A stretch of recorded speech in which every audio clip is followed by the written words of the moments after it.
Alors, bonjour et bienvenue dans cette partie du tutoriel. Donc, lors de la dernière vidéo, nous avons vu maintenant comment créer les entités produits et l'entité catégorie. Dans cette partie, nous allons continuer sur la gestion des entités. Donc, on va aller au niveau de notre entities, le package entity. On crée maintenant les clients. Donc, pour ces clients, nous avons besoin maintenant d'un ID. Donc, on a ID. Ensuite, nous avons besoin aussi des noms de clients, donc string, donc c'est un string.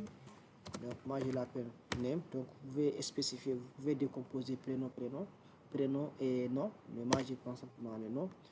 Ensuite nous avons besoin de le numéro de téléphone du client. Alors le numéro de téléphone du client c'est un string, chaîne de caractères. Ensuite nous avons aussi besoin de l'email du client. Ensuite, nous avons besoin aussi de l'adresse du client.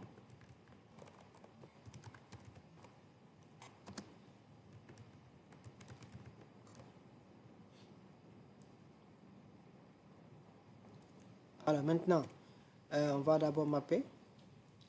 On va appeler entity. Ensuite, on va aussi mapper avec l'unbox data. Ensuite, all argument no construct. Ok. Donc, ici, en l'occurrence, on peut implémenter aussi serializable parce que c'est un objet Java. Serializable, on peut faire ça. Et là, il me demande maintenant une clé primaire. Donc, on va appeler ID. Ensuite, me generate value pour générer notre stratégie. Donc là, on va faire la stratégie et on spécifie maintenant les types de la stratégie. Donc ici, nous allons utiliser identity. Ensuite, on va au niveau de notre repository pour créer une repository pour la classe client. Donc on va au niveau du repository, c'est une interface. Alors on va l'appeler client repository. Client repository.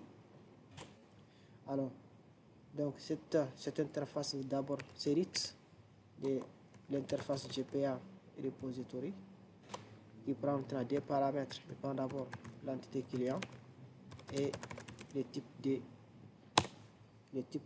la clé. Donc en l'occurrence c'est une clé donc long. Nous avons utilisé long au niveau des clients, donc il faut utiliser long. Sinon si vous utilisez maintenant d'autres aussi, donc vous utilisez. Alors maintenant on va aussi créer une autre classe, c'est la classe commande. Donc on va l'appeler order, la classe commande order. Et de cette classe, on va avoir des informations, d'abord les propriétés comme ID, donc c'est long aussi.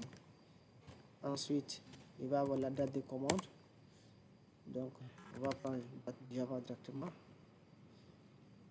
À la date, dans la date de commande, il va aussi prendre le montant total, donc c'est une double, montant total de la commande, double.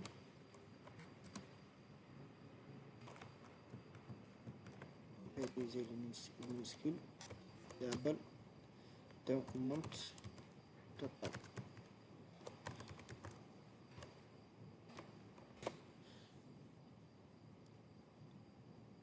Alors donc, comme le client va faire maintenant plusieurs commandes, donc on va spécifier les clients aussi. Le client peut faire plusieurs commandes. Donc on va utiliser private, double, private, client, clé.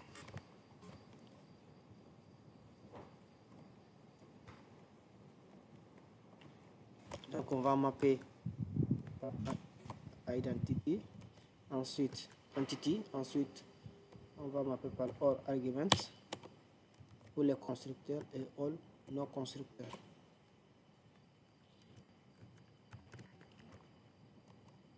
Voilà. Ensuite, cette classe, donc on peut implémenter l'interface serialisée également Java, parce que c'est un objet Java qu'il faut sérialiser. Là, il nous demande maintenant de spécifier une clé primaire.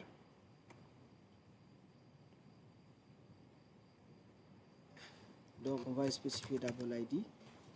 Ensuite, generate value. On spécifie notre stratégie. Donc, la stratégie ici, on va prendre identity. Maintenant, un client peut faire plusieurs commandes en même temps. Donc, on va mettre many to one. Voilà, donc c'est ça qu'on a besoin à ce niveau-là. Donc, on va créer aussi la repository pour les order repository.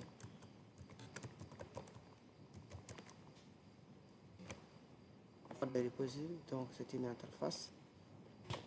Donc, cette interface c'est l'interface GPA repository qui prend des paramètres. Il prend d'abord l'entité, ensuite il prend aussi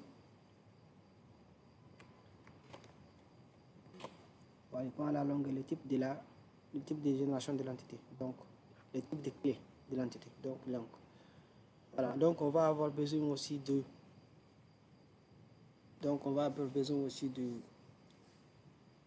la ligne de commande. Donc pour la ligne de commande, on va l'appeler order ID, donc la ligne de commande order item. Donc on va l'appeler comme ça. Cette ligne de commande, il va prendre dans un premier temps notre produit. Donc on va private product. Il prend notre produit product. En même temps, la quantité commandée. La quantité commandée, on peut la mettre longue. La quantité commandée, on peut la mettre longue. Quantité. Donc, ce qui veut dire maintenant, au niveau de notre classe, je vais enlever à ce niveau-là la quantité commandée. Je vais le mettre directement là-bas. On n'a pas besoin ici. Voilà. Donc, la quantité commandée. Ensuite, la quantité commandée. Nous avons besoin aussi de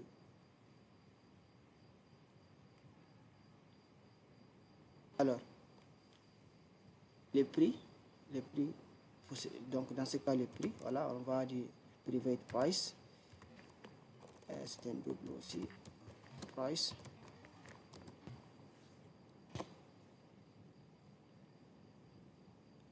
et la commande.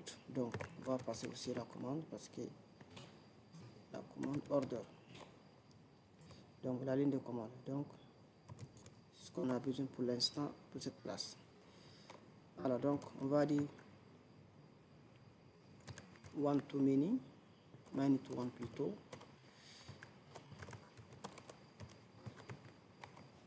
Ensuite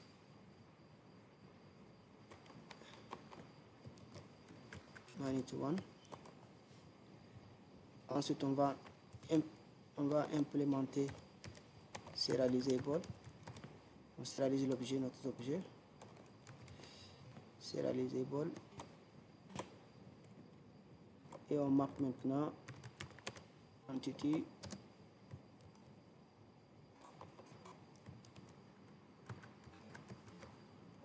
Lombok data all argument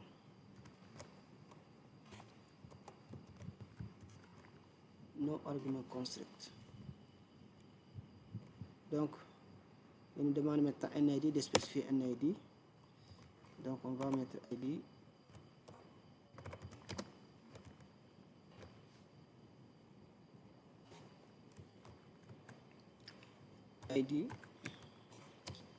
generate value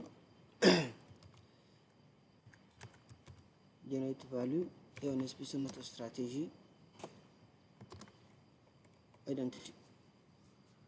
Voilà, c'est tout ce qu'on a besoin pour la ligne de commande pour l'instant. Voilà, donc on va créer maintenant la repository. Pour ça, on crée une interface repository qu'on appelle order item la ligne de commande, order item, repository. Voilà, cette interface Serit. Cette interface Serit. Donc l'interface GPA repository. GPA repository qui prend maintenant des paramètres. Je prends d'abord order item et le type de la clé utilisée. Ensuite, nous avons repository et transaction. Voilà. Alors, donc transaction, je pense que j'avais utilisé ça à ce niveau-là aussi. Les clients, donc j'avais oublié de faire ça. Donc repository et transactionnel également. C'est pour déléguer la transaction sur des entités. Même chose à ce niveau aussi. Donc repository. Là je suis sur l'interface repository et order transactionnel. Ok.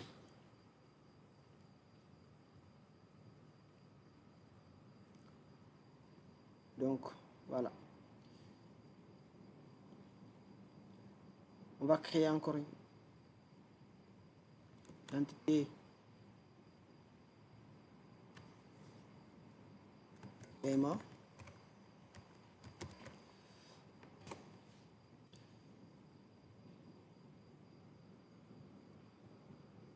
On va d'abord maintenant mapper par entity. Spring Data. Lombok plutôt, excusez-moi, Lombok Data. Ensuite, all argument. No argument. Ensuite, notre classe implémente aussi serializable. Donc, il va implémenter l'interface serializable parce que c'est un objet Java. Ensuite, il demande maintenant d'avoir une clé. Donc, lien, donc ID. Et on map par ID et on spécifie notre stratégie générateur value. On utilise maintenant notre stratégie identity. Donc cette classe va avoir comme propriété donc déjà la date de paiement, le date. On va l'appeler date de paiement. On peut maintenant prendre par exemple la carte, le numéro de la carte ainsi que le type de carte. Donc on prend le numéro de la carte ici, le numéro de carte de paiement, le numéro de carte que l'utilisateur a utilisé pour payer, carte, type, voilà donc type de carte, c'est une chaîne de caractères.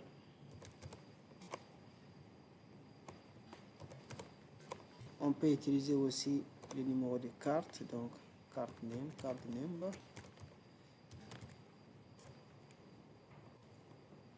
On peut mettre chaîne de caractères aussi.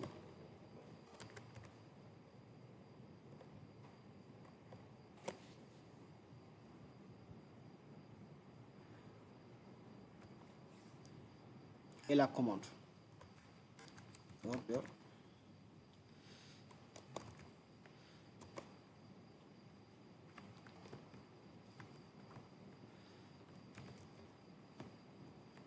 Order, donc order, la commande. On lui passe aussi la commande. Donc on fait ça. Chaque paiement qui est effectué, donc effectué pour une commande. Donc on va marquer par many to one. Donc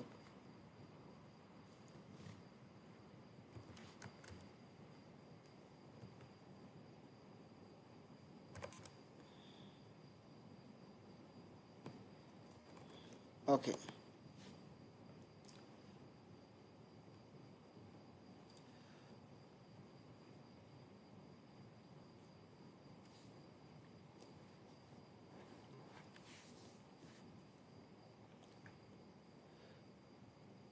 Alors, donc, c'est que on va créer maintenant une repository. On va créer les repositories. On va l'appeler paiement repository. Paiement repository. Donc, c'est une interface. Donc, on va hériter de GPI repository, l'interface GPI repository. Et on spécifie aussi notre entité, c'est paiement. Ensuite, on spécifie aussi le nom de type.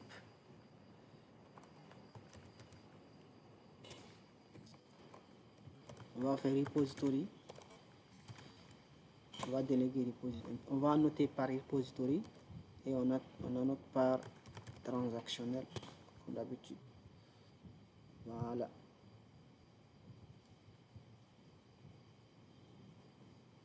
Ok. Donc, je pense qu'on va s'arrêter à ce niveau-là et dans la vidéo suivante, donc on va continuer aussi, comme toujours, sur la gestion de contrôleurs et de services. Donc, on va d'abord créer maintenant, dans un premier temps, les packages. Ok, nouveau package. On va l'appeler contrôleur. On peut l'appeler web directement. On peut l'appeler web. Ensuite, un autre package service.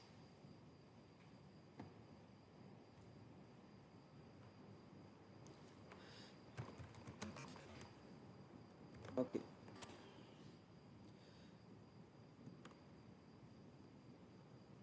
On va créer notre package qu'on appelle modèle. Donc, celui-ci va nous permettre de gérer les modèles. Ok, donc on va arrêter dans cette partie. Donc, dans la vidéo suivante, donc, on va gérer maintenant les services ainsi que les contrôleurs et ainsi que les modèles. Merci beaucoup. Merci d'avoir regardé. Merci de vous abonner et surtout liker et partager. Ça permet de me motiver de plus. Merci beaucoup et à très bientôt.